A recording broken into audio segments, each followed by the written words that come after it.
அவர் அதிகாரத்தை கைப்பற்றி ஆட்சியில் பங்கு, அதிகாரத்தில் பங்குன்னு எல்லாம் குடுக்க போறேன் அப்படின்னு எல்லாம் ஒரு ஒரு ஆஃபர் குடுக்குறாரு. இந்த ஆஃபர் யார் யார் வருவாங்க, யார் வரமாட்டாங்க அப்படின்றதெல்லாம் ஒரு அவர் சொல்ற வார்த்தை சஸ்பென்ஸ் சஞ்சாரம் செய்யுங்க. ம். அப்படியே சஸ்பென்ஸா வச்சிருப்போம். நடக்கும் பாருங்கன்றாரு. இவரு குடுக்குற ஆஃபருக்கு இணங்குவாங்களா? வருவாங்களா? என்ன நடக்கும்?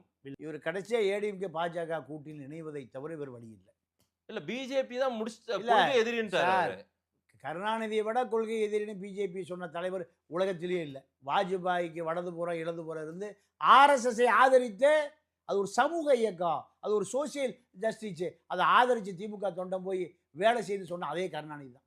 கருணாநிதியே கவுந்த பிறகு விஜய் கவிழ்வதற்கு ஒண்ணுமே இல்ல. ம். 99ல கருணாநிதி என்ன சொன்னாரு?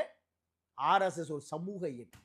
ஆர்எஸ்எஸ்ஸை ஒழிப்பதா என்னுடைய வேலை என்பதான் பெரியாரிடம் கற்றுக்கொண்டது. இந்த கருணாநிதியே கவிழ்ந்து போன போது இந்த விஜய் அவங்க அரசியலே தெரியாது. ஒண்ணுமே இல்லையே. ம். மாநாட்டுல இத்தனை செய்தி இருக்கு. ஒண்ணுமே இல்லையா? ஒண்ணுமே இல்லையே. காவிரியை மீட்போம். ஆ. கடைமடை விவசாயி 1000 பேர் சாவுறான்.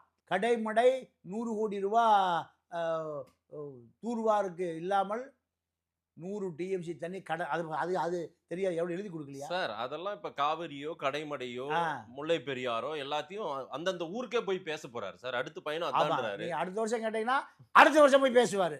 அதுக்கு அடுத்த வருஷம் கேட்டா அடுத்த வருஷம் முல்லை பெரியார் போவார். கேரவன் வேட்டை வேனை விட்டு இறங்காத தலைவர்களை தான் நம்ம பார்க்குறோம்.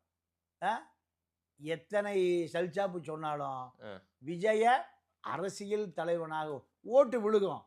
இங்கே முட்டாள்கள் ஓட்டு போடுறான், அயோக்கியம் ஆட்சிக்கு போகிறான். ஆனால் ஆட்சிக்கெல்லாம் போவதற்கு எம்ஜிஆர் படத்தை காமிச்சா எல்லாம் நடக்கும். எம்ஜிஆர் பாட்டே பாடுனார் பார்த்தா. எம்ஜிஆர் பாட்டை காமிச்சா அதான்.